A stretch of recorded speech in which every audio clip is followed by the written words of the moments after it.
ሰላም ዝኸበርኩም ተኸታተልቲ ኤሪሜድያ ሰንተር ሰላምታይ ብምቕዳም ኣብ ዘለኹሞ ሰላም ጥዕና እንዳተመነኹ ንሎሚ ኸዓ ካልኣይ ክፋል መደብ መምርሒ መኪና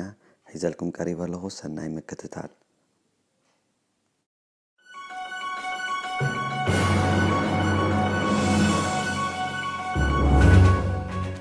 ቁፅሪ ሓደ መልሳብ ብኢድ ዘይተታሕዘ ኣብ ተሽከርካሪ ዝተገጥመ ተንቀሳቓሲ ቴሌፎን ምጥቃም ማለት ናይ ድሕነት ብቕዓትካ የማዕብል፣ ኣተኩሮ ይውስኽ፣ ናይ ምርኣይ ብቕዓትካ ይቕንስ፣ ኣድህቦኻ ይረሳስዕ።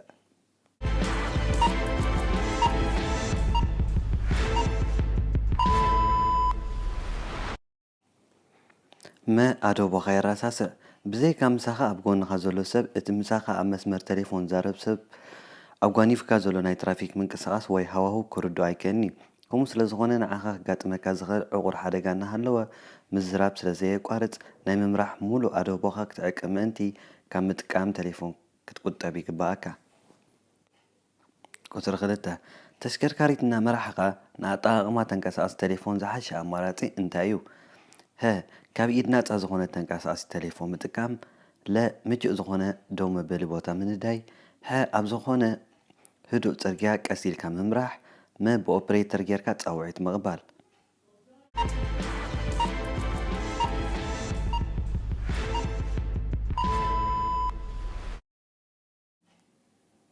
መልሲ ምቹእ ዝኾነ ደው መበሊ ቦታ ምንዳይ። ተንቀሳቓሲ ቴሌፎን ምጥቃም ንሓደገኛን ሰለልትነት ኣመራርሓን ዘቃልዕ ብምዃኑ ብትራፊካዊ በደል የኽስስ እዩ። እቲ መቕፃዕቲ ናይ ገንዘብ ወይ ቀይዲ ከምኡውን ምስራዝ መምርሒ ፍቓድ ከስዕብ ስለ ዝኽእል ተንቀሳቓሲ ቴሌፎን ካብ ምጥቃም ክትቁጠብ ይግባኣካ። ቁፅሪ 3 ኣብ ቀንዲ ፅርግያ እናተጓዓዝካ ከለኻ ተንቀሳቓሲ ቴሌፎን ምስ ደወለካ ቅድሚ ምቕባልካ እንታይ ትገብር? ፍጥነትካ ካብ ናብ 48 ኪሎ ሜትር ትቕንስ፣ ኣብ መንኮ ፅርግያ ደው ብል፣ ናይ የማናይ መስመር ትፅጋዕ፣ ኣብ ውሕስ ዝኾነ ቦታ ደው ብል።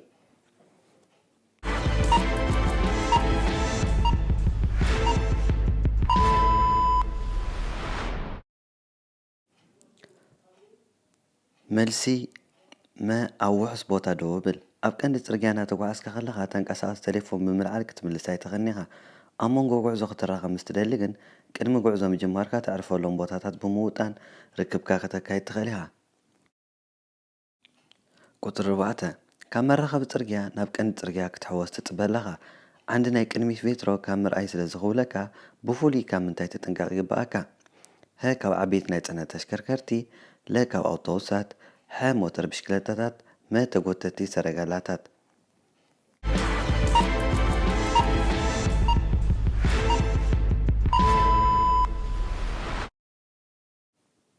መልሲ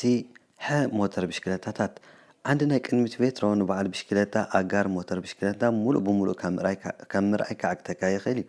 ስለዚ ንከምዚኦም ዝኣመሰሉ ተጠቀምቲ ፅርግያ ክትህድበሎም ይግባእ። ኣብ ቁልጡፍ ግልጥ ምባል ጥራይ ኣይትመርኮስ፣ ምስ ዝከኣል ብዓይንኻ ብምርኻብ ከም ዝረኣዩን ምርግጋፅ የድሊ። ቁፅሪ 5 ናብ ክልተ ዝኣንፈቱ ዝወስድ ፅርግያ ናብ ፀጋም ትዕፀፍ ኣለኻ። ቅድሚ ምእታውካ እንታይ ክትገብር ይግባኣካ? ደው ብምባል ናይ ኢድ ፍሬኖ ትሕዝ፣ ከምኡውን ትሑት ማርሻ ትመርፅ፣ ተሽከርካሪት ናይ የማናይ ፀግዒ ናይ ፅርግያ ሙሉእ ብግቡእ ምምዛን፣ ንፅርግያ ኣብ ክልተ ዝመቅል ዝዓቀበ ቦታኻ ንመኪና እኹል ምዃኑ ምርግጋፅ፣ ብድሕሪኻ ንትስዕብ ተሽከርካሪት እኹል ቦታ ከም ዝሓድግካላ ምርግጋፅ።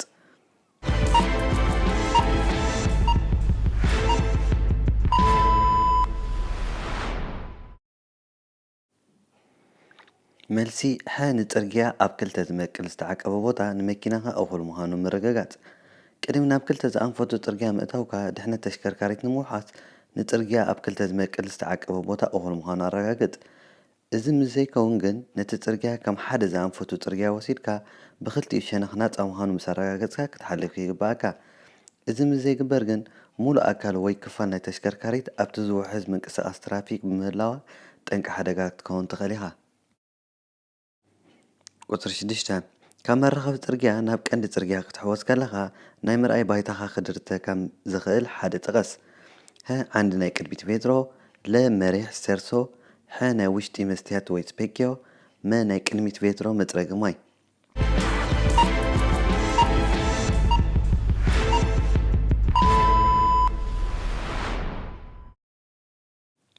መልሲ ሀ ዓንዲ ናይ ቅድሚት ሜትሮ ዓንዲ ናይ ቅድሚት ሜትሮ ክትሪኦ ካብ ዝግባእካ ይኽብለካ ብፍላይ ኣብ መራኸቢ ጽርግያ ተኣፈፍቲ ካብ ዝኾኑ ተጠቀምቲ ጽርግያ ማለት ሰብ ብሽክለታ ሰብ ሞተር ብሽክለታን ኣጋርን ምጥንቃቕ የድሊ ብቕልጡፍ ኣብ ጠመተ ጥራይ ኣይትመርኮስ ቁፅሪ 7 መኪናኻ መሳርሒ ሓባሪ ኣንፈት ዘለዋ ምስ ትኸውን እዚ መሳርሒ እዚ ኣብ ጉዕዞኻ እናቐልቦኻ ከይዕንቅፈካ ምእንቲ እንታይ ክትገብር ይግባእ ሀ ጉዕዞ ብምቕጻር ማዕልቦኻ ናይቲ ጉዕዞ ኣብ መሳርሒ ምሕባር ለ እቲ መሳርሒ ባዕሉ ስለ ዝመርሓካ ጉዕዞ ምቕጻል ሐ ብቕልጡፍ ደው ብምባል ነቲ መሳርሒ ክንጥቀመሉ ይግባእ መ ቅድሚ ነቲ መሳርሒ ምጥቃምካ ኣብ ውሑስ ዝኾነ ቦታ ደው ምባል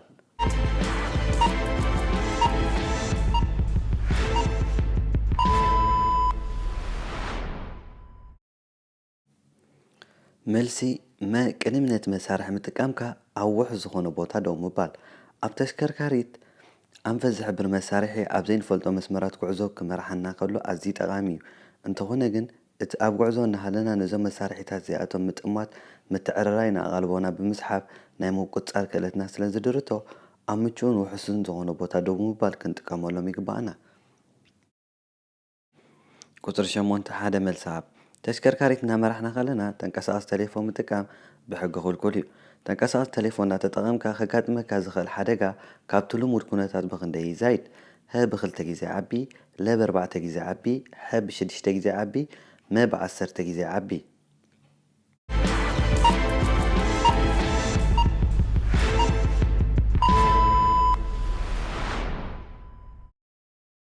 መልሲ ለ ብ4 ግዜ ዓቢ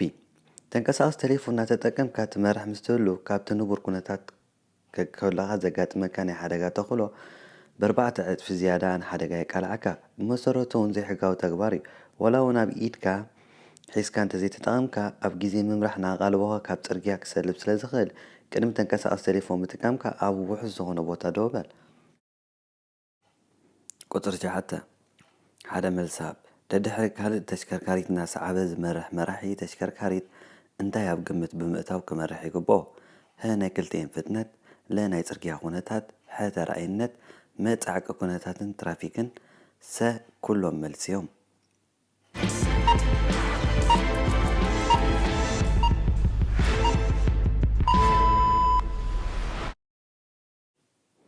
መልሲ ሰ ኩሎም መልሲ እዮም ደድሕሪ ካልእ ተሽከርካሪት እናሰዓበ ዝመርሕ ሰብ ናይ ክልቲአን ተሽከርከርቲ ፍጥነት ናይ ጽርግያ ኩነታት ተራእይነትን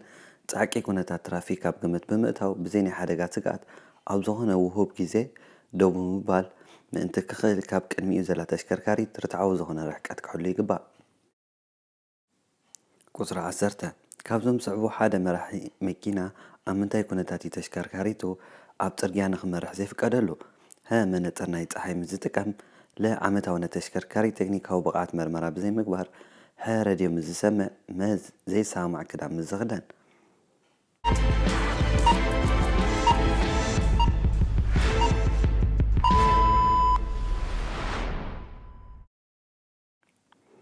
መልሲ ለዓመታዊ ናይ ተሽከርካሪት ቴክኒካዊ ብቕዓት መርመራ ብዘይምግባር ተሽከርካሪት ምምራሕ ዝኽልክሉ ካብዞም ዝስዕቡ ኩነታት እዮም ካብታ ትመርሓ ተሽከርካሪት ወይ ካብታ ጽርግያ ዝተላዕለ ንጹር ተራእይነት ናይ ጽርግያ ዝዓግት ወይ ዝዕንቅፍ ኩነታት ምስ ዝህሉ ዓመታዊ ናይ ተሽከርካሪት ቴክኒካዊ ብቕዓት መርመራ ብዘይምግባር ዓመታዊ ናይ ተሽከርካሪት ቴክኒካዊ ብቕዓት መርመራን ድሕነትን ኢንሹራንስ ምግባራ ዘረጋግጽ ተለጣፊ ስቲከር ኣብ ቅድሚት ቬትሮ ዘይተለጠፈ ናይ ተሽከርካሪት ኣሰራርሓ ናውትን ኩነታት ካብ ሕጋጋት መጓዓዝያ ወፃኢ ምስ ዝኸውን ተሽከርካሪት ኣብ ጽርግያ ምምራሕ ይኽልከል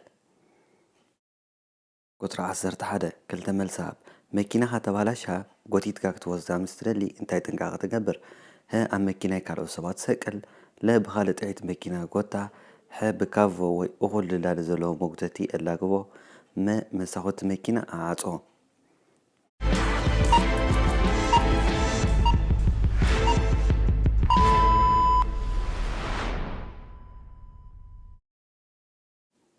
መልሲ ለ ብኻልእ ጥዒት መኪና ጎታ ሐ ብካቮ ወይ እኹል ድላለ ዘለዎ መጉተቲ ኣላግቦ ሓንቲ ተሽከርካሪት ኣብ ትጉተተሉ እዋን ብዘይካን ተሽከርካሪ ምምራሕ ዝኽእል ግቡእ ቦታ ዝሓዘ መራሒ ዝኾነ ካልእ ሰብ ኣየሳፍርን ቁፅሪ 12 ተሽከርካሪት እናመራሕካ ኣበየናይ ኩነታት እዩ ጎማ ክትኮስ ዝኽእል مارشا بترقاقا مغيار لا عقبة أم ممراح كاب عقن لعلي بغتال منهار ما لما تقوما بمتكام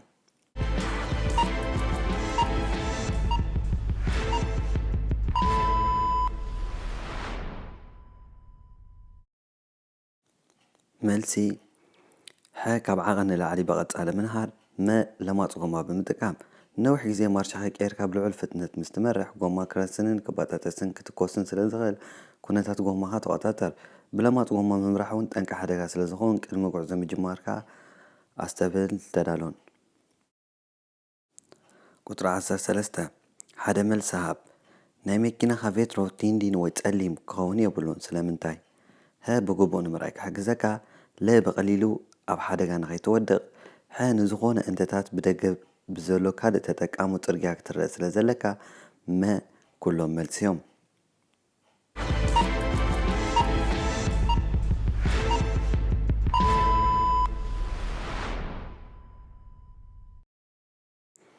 ما كلهم ملسيوم تشكركاريت كستناع كلا تقليم فيترو ويتين دين كهلواي خليو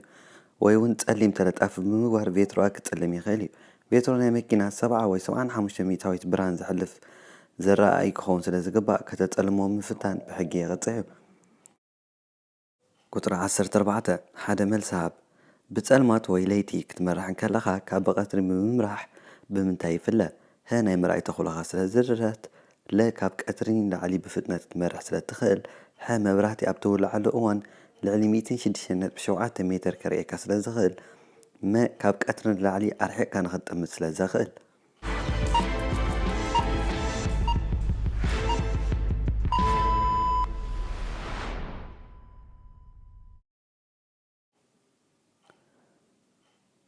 ملسي ناي مرأي تغلقات لازدرت بكي ليت ممرح حدا غنياي أب تحت نور كونتات ناي كلمة مبرحتا أستات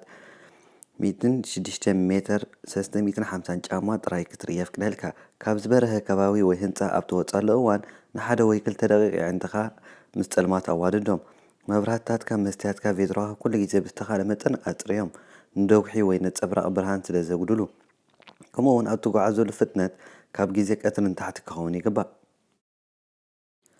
ቁፅሪ 15 ሓደ መልሳሃብ ካብ መኪና ክፍለይ ዘይግብኦም መሳርሒታት ዓይነት እዮም መጥፋእቲ ሓዊ ለናይ ቀዳማይ ረድኤት መሳርሒ ናይ ሓደጋ መጠንቀቕታ ኣንፀባርቕ ምልክት ክሪክ መፍትሕ ጎማ ቅያር ጎማ እንታኮን ኩሎም መልሲዮም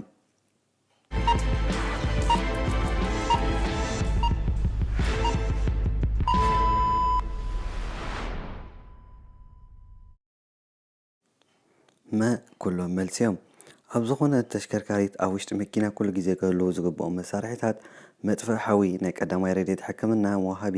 ናይ ሓደጋ መጠንቀቕታን ኣንፀባራቒ ምልክትን ክሪክ መፍትሕ ጎማን ቅያር ጎማን ታኮን ዝተማልኡ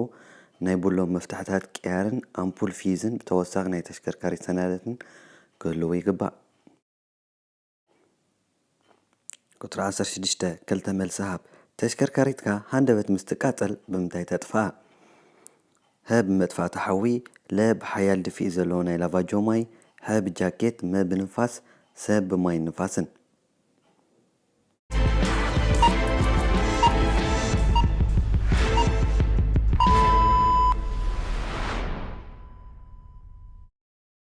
سي بمدفع تحوي جاكيت بارع كابسة سنجارات يفتر نساتهم كاز بارع نجار أيارن رسنيم إذا بارع زي مستفاد أنا مدفوع تقاتلت نجارات مقلاي معفان أكسجين كم زيادة بمقبار بمزحل زأمسولو ميلاتات كنت كم نغل قطر 10 نبزح أوان زي تنقصقصت ويدو إلى تحدر التشكركاريت كلمي من قصقصات قبرو زقباكات تنقاطات ماي رادياتور تورو يمولو مهانو ماي زفتس كباب زي مهلاون رقاقت لا تشينجيا كامت أن لعلي كم زي زلقان فيلان تورن كامت أن لعلي كم زي ناقناغن مرقاقات زيت موتر كم زي قولة أب كباب موتر زلوحق زيت كم زي لمرقاقات ما زيت فرينون فرسيونان كاب عاقنون تحتي كم زي قولة لمرقاقات مسمرنا لينا أكال موتر زفسس نقع كيهلو ماي باتريا مولو مهانو مرقاقات كلهم ملسيوم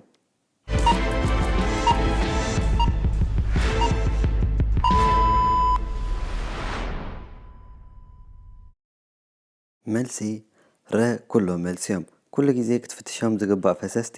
ዘይቲ ሞተርን ዘይቲ ልጓምን ከምኡውን ዘይቲ ዓፍላይ ናይ መሕፀቢ ቤትሮ ፈሳሲ ማይ ባትሪ ዘይቲ ሴርሶ ዝያዳ ውሕስነት ድማ ነዞም ዝስዕቡ ፈትሽ መብራህትታት ጎማታት ልጓም ጥሩምባ ጎሚኖ መፅረጊ ማይን ሓፃቢት ቤትሮን ማይ ትነፅግን ኣይትነፅግን መቐነት መንበርን ምቕናዕ ናይ መደገፍታ ርእስን ችንግያን ብግቡእ ይሰርሑ ምህላው ምስ ኣረጋገፅካ ጉዕዞኻ ክትጀምር ትኽእል ኢኻ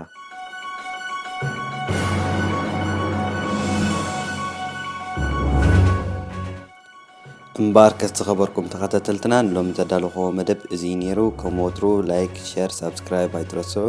ኣብ ቀጻሊ ክሳብ ንራኸብ ሰላም